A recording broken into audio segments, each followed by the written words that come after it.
दोस्तों मूवी की शुरुआत एनिमेशन से होती है। यहाँ पर जापान के रीति रिवाज के बारे में दिखाया जाता है और इसी के साथ एक गिटार के बारे में ये बताया जाता है कि यह गिटार एक ऐसी लकड़ी से बना है जो जापान के आसपास कहीं पर भी नहीं मिलती। यह सिर्फ शेषाचलम के जंगलों में मिलती है और वहाँ से इस लकड़ी को लाने में कितनी ज्यादा मेहनत लगती है उसके बारे में बताया जाता है। शेषाचलम के जंगलों से चंदन की लकड़ी ले जाना इल्लीगल होता है, लेकिन कोई किसी की नहीं सुनता है और तो और पुलिस से भी कोई नहीं डरता, जिसकी वजह से कई सारे क्राइम भी होते हैं। और दोस्तों फिर मेन मूवी स्टार्ट हो जाती है और कई सारे लोडिंग ट्रक्स को दिखाया जाता है जिनके अंदर स्मगलिंग का सामान होता है और दोस्तों इन सब के पीछे पुलिस होती है और फिर ये सारे ट्रक्स रुक जाते हैं और फिर होती है स्टाइलिश स्टार अल्लू अर्जुन मतलब की पुष्पा की एंट्री। और दोस्तों पुष्पा यहाँ पर पुलिस वालों को रिश्वत देने की बात कहता है, लेकिन पुलिस वाले मना कर देते हैं और यहाँ पर बहुत ही तगड़ी वाली फाइट हो जाती है। इसके बाद पुष्पा लड़ते लड़ते दाम बढ़ाने लगता है। पहले तो पुष्पा 10,000 फिर 20,000 फिर ऐसे करके दाम बढ़ते जाते हैं और जब 1 लाख पर आ जाता है तब भी पुलिस वाले नहीं मानते। लेकिन जब पुलिस पुष्पा को वेन में डालकर ले जा रहे होते हैं तब पुष्पा वहां पर कहता है कि तुमने क्या सोचा, पूरी मंडली को 1 लाख, एक आदमी को 1 लाख। और भाई इतने में गाड़ी के ब्रेक लग जाते हैं, मतलब कि वे पुलिस वाले मान जाते हैं। इसके बाद दोस्तों पुष्पा सभी को पैसे दे देता है और जब एक पुलिस वाला उसे अपना नाम पूछता है तो वे बताता है पुष्पा,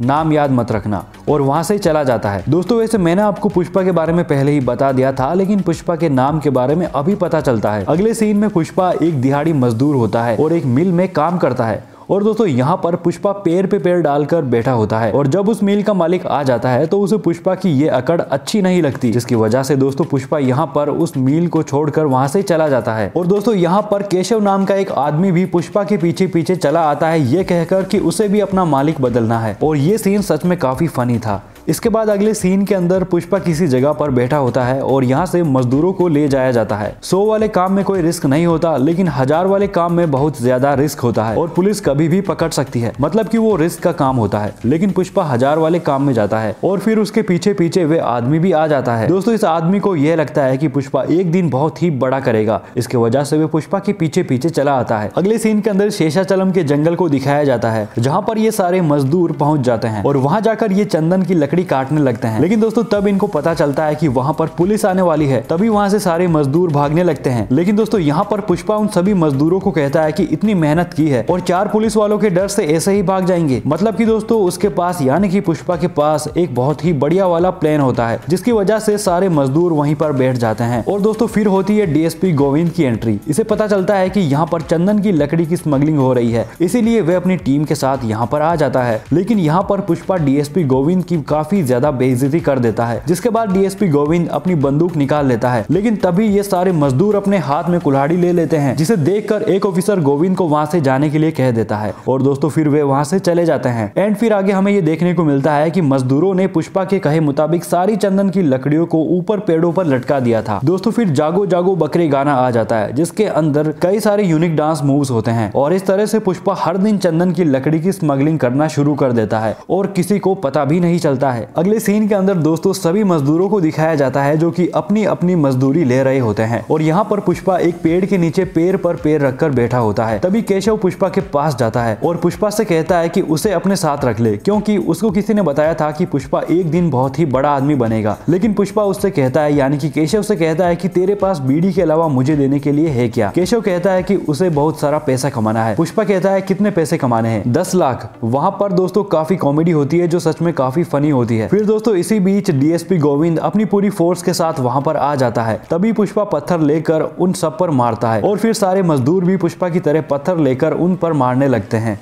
तभी डीएसपी गोविंद बंदूक की गोली चला लेता है। इसके बाद सारे मजदूर भागने लगते हैं, लेकिन पुष्पा चंदन से भरी लकड़ी का ट्रक लेकर वहां से रवाना हो जाता है और उसे कहीं पर छिपा देता है। एंड फिर पुष्पा पुलिस वालों को पुलिस स्टेशन ले जाने के लिए कहता है। और दोस्तों आपको मैं यहाँ पर एक बात बता दूं कि पुष्पा की एक आदत या फिर अकड़ कह सकते हैं, एक पैर पर दूसरा पैर रखने की। और फिर अगले सीन के अंदर दोस्तों पुलिस वाले पुष्पा को बहुत ही तगड़ा मार रहे होते हैं ताकि वे पुलिस वालों को बता दे कि उसने चंदन की लकड़ियां कहाँ पर छुपाई है। लेकिन पुष्पा के मुंह से उगलवाना बहुत ही मुश्किल होता है। सारे ऑफिसर थक जाते हैं लेकिन पुष्पा कुछ भी नहीं बताता है। और दोस्तों जब एक पुलिस ऑफिसर वहाँ पर आता है और उसके सरनेम के बारे में पूछता है, उसके बाप के बारे में पूछता है, तो फिर मानो पुष्पा एकदम चुप हो जाता है। तभी उसको अपना बचपन याद आने लगता है जहाँ पर स्कूल में उसका एडमिशन हो रहा होता है। वह टीचर पुष्पा से उसका सरनेम और उसके बाप का नाम पूछता है तो पुष्पा अपने पिताजी का नाम बता देता है। लेकिन तभी वहाँ पर उसका भाई आ जाता है जो उसे असल में उसका भाई नहीं मानता। और यहाँ पर दोस्तों पुष्पा का भाई पुष्पा की माँ की बहुत ही बुरी तरीके से बेइज्जती कर देता है और टीचर को कहता है कि इसका कोई भी खानदान नहीं है, ये नाजायज है। और दोस्तों ये सीन सच में काफी इमोशनल कर देता है। अगले सीन के अंदर दोस्तों 3 भाइयों के बारे में बताया जाता है, कोंडा रेड्डी, जक्का रेड्डी और जोली रेड्डी।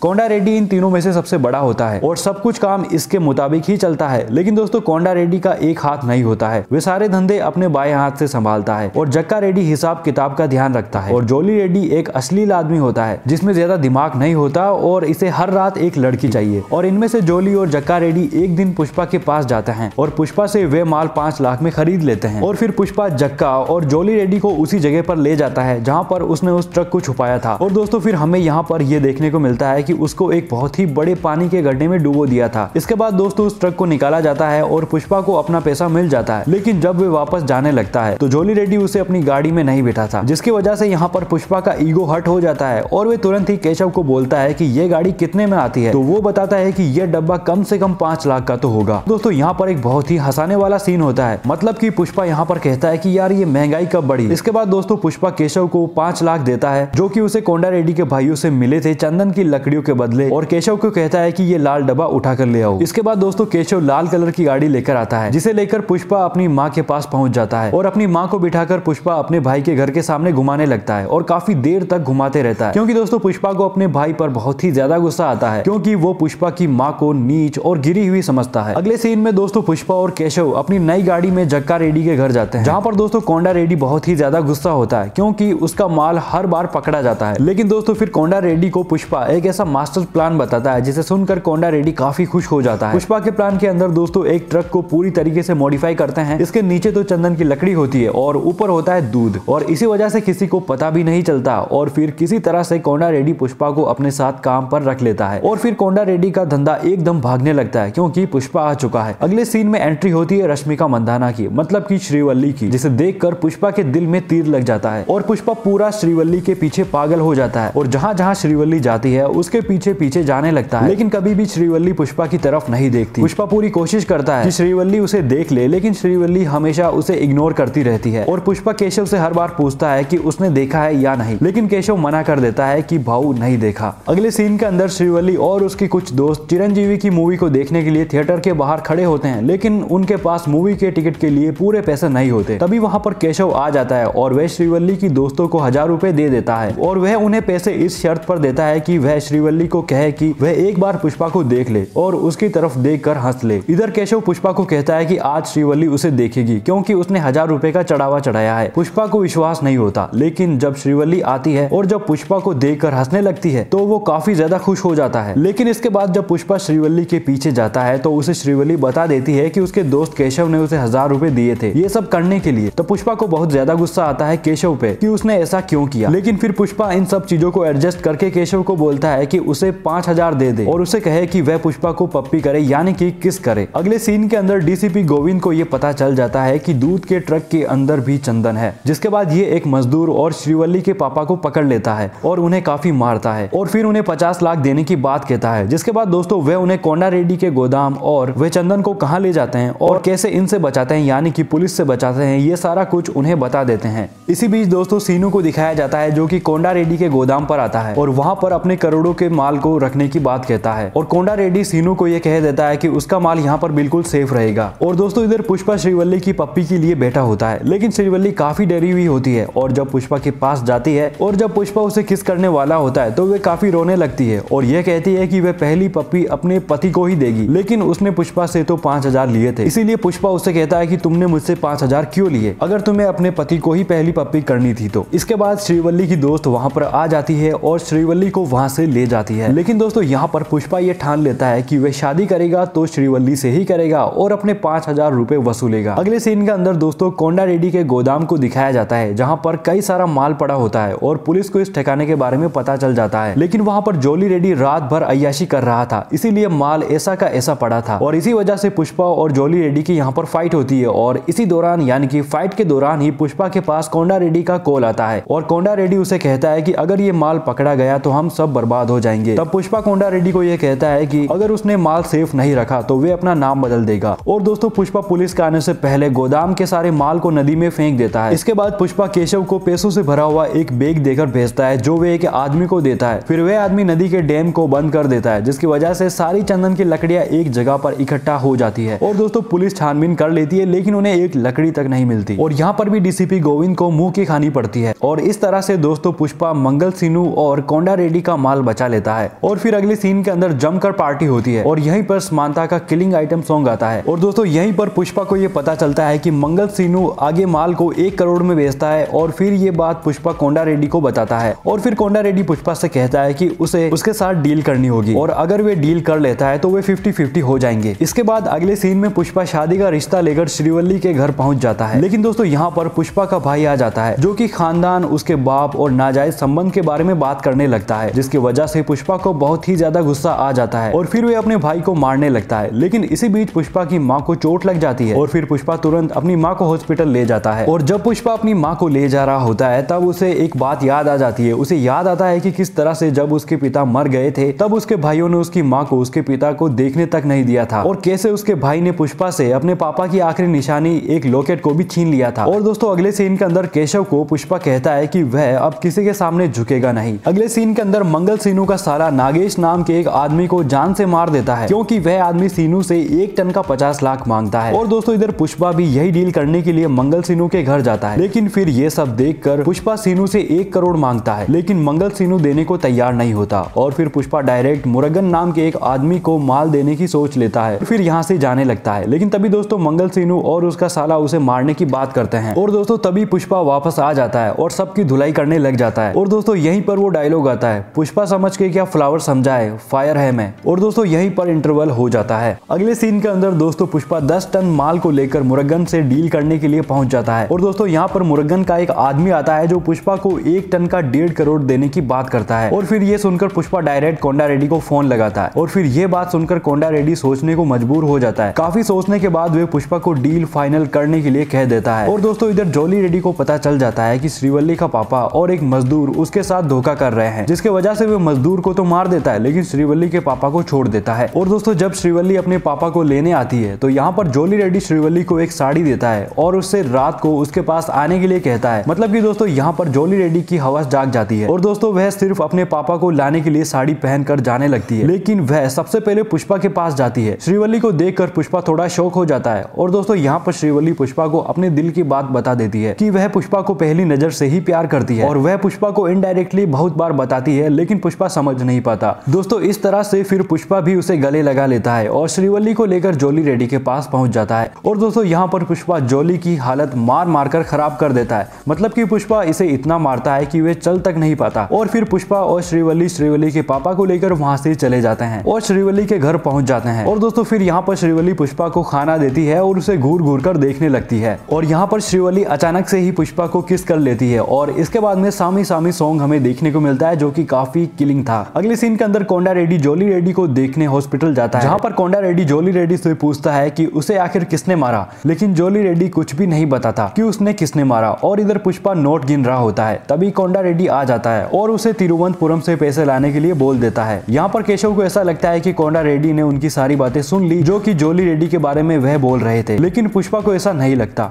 और दोस्तों फिर पुष्पा पैसे लाने से पहले श्रीवल्ली के साथ कार में थोड़ी सी गुफ्तगू करता है और फिर पुष्पा कोंडा रेड्डी के साथ पैसे लाने के लिए चला जाता है और फिर वे पैसे ले लेते हैं और वापस आ रहे होते हैं। इसी दौरान दोस्तों केशव को पता चल जाता है कि उन्होंने जो भी बात की थी कोंडा रेड्डी ने वह सब सुन लिया है और इसके बाद वे पुष्पा को बचाने के लिए एक मैसेज के थ्रू बताता है कि कोंडा रेड्डी को सब कुछ पता चल गया है। उसे पता चल गया है कि पुष्पा ने ही जॉली रेड्डी की हालत की है। लेकिन तभी कोंडा रेड्डी का एक आदमी उसके सर पर कपड़ा डाल देता है और उसके लिए कब्र खोदने लगता है और पुष्पा को वे लोग काफी मारते हैं। और जब कोंडा रेड्डी उसे गोली मारने वाला होता है तभी वहां पर मंगल सीनू का साला और और उसके आदमी आ जाते हैं और वे कोंडा रेड्डी को मार देते हैं और इस तरह से दोस्तों मंगल सिन्नू के आदमियों के बीच लड़ाई हो जाती है। लेकिन पुष्पा वहां से कैसे भी निकल जाता है और दोस्तों इन सब में काफी जबरदस्त एक्शन सीन्स देखने को मिलते हैं। पुष्पा के सिर पर कपड़ा होता है लेकिन एक पेड़ की नुकीली डाली से कपड़े को हटा लेता है और फिर मंगल सिन्नू के आदमियों को बहुत ही तगड़ा मारता है। और इधर मंगल सिन्नू का साला जक्का रेड्डी को मारने ही वाला होता है, तभी पुष्पा बाइक लेकर वहां पर आ जाता है और सभी की वाट लगा देता है और फिर पुष्पा मंगल सिन्नू के साले को गोली से उड़ा देता है और ये बात मंगल सिन्नू को भी फोन पर बता देता है। और फिर अगले सीन के अंदर कोंडा रेड्डी के क्रियाक्रम की तैयारी चल रही होती है, जहां पर एमएलए मंगल सिंह, पुष्पा, जक्का रेड्डी और सारे लोग बैठे होते हैं। यहाँ पर मंगल सिन्नू और जक्का के बीच लड़ाई होने वाली होती है लेकिन एमएलए सब संभाल लेता है। और फिर दोस्तों मंगल सिन्नू के बारे में सबको पता चल जाता है कि यह 1 टन माल को कितने में बेचता है और फिर दोस्तों यहाँ पर पुष्पा सभी को अपनी तरफ कर लेता है। एमएलए को पुष्पा पर पूरा भरोसा हो जाता है, इसीलिए वह सिंडिकेट का सारा माल उसे संभालने के लिए कह देता है और दोस्तों यहीं से सिंडिकेट का सारा माल पुष्पा संभालने लगता है। और फिर दोस्तों नोटों की बारिश होती है और अगले सीन में मंगल सिन्नू की वाइफ मंगल सिन्नू को ही मारने की कोशिश करने लगती है क्योंकि मंगल सिन्नू ने उसके भाई का बदला अभी तक नहीं लिया होता है। और इधर डीएसपी गोविंद सिंह अपना इस्तीफा दे देता है और जॉली रेड्डी पुष्पा से बदला लेने के लिए तड़प रहा होता है और मंगल सिन्नू की वाइफ भी सही मौके की तलाश में बैठी होती है। दोस्तों फिर अगले सीन के अंदर नए एसपी भंवर सिंह शेखावत की एंट्री होती है जो कुछ लोगों को पकड़कर पुलिस स्टेशन ले जा रहा होता है। दोस्तों जब इस नए एसपी के बारे में पुष्पा को पता चलता है तो फिर वे उसे अपनी शादी के लिए इनवाइट करने और उसे एक होका देने के लिए पुलिस स्टेशन पहुंच जाता है। लेकिन दोस्तों पुलिस स्टेशन में एसपी भंवर शेखावत पुष्पा की दुखती नस पर पैर रख देता है। इस वजह से पुष्पा को बहुत ज्यादा गुस्सा आ जाता है, मतलब कि उसके सरनेम के बारे में पूछता है, उसके बाप के बारे में, पुष्पा की होने वाली वाइफ श्रीवल्ली के बारे में भी बहुत कुछ उल्टा सीधा बोल देता है, उसकी माँ के बारे में भी वह काफी कुछ बोल देता है